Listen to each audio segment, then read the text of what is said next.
President Obama hadn't addressed the nation from the Oval Office in more than 5 years. That changed tonight. The president said the terrorist threat has evolved into a new phase, but he says the U.S. will overcome. This as he updated the investigation into the attacks in San Bernardino in a primetime speech. It was the first time the president had spoken from the Oval Office since August 2010, when the U.S. combat mission ended in Iraq. Major Garrett is at the White House with details on this. Major?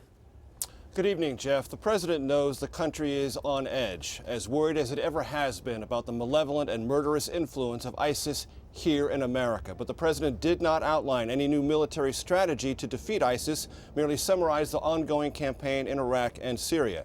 But he made it clear to the country what he believes happened in San Bernardino.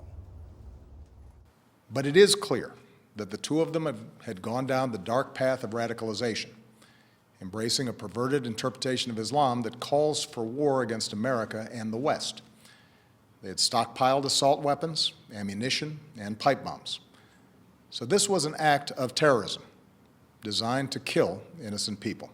The president also called on Congress to tighten gun control and visa restrictions, and he also said Congress ought to provide him legal authority to carry out the military campaign against ISIS. And in the last part of the speech, the president emphasized American values are also at stake in this and urged Americans not to turn against Muslim Americans.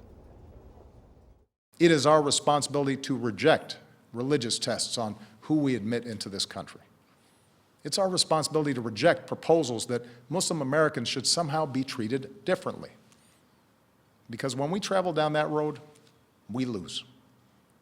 That kind of divisiveness, that betrayal of our values, plays into the hands of groups like ISIL. In addition to the values argument, the president made what he called a practical one as well, saying Muslim American communities also help in the counterterrorism efforts, and isolating them would be harmful to not only chasing ISIS successfully, but warding off any other terrorism attack as well.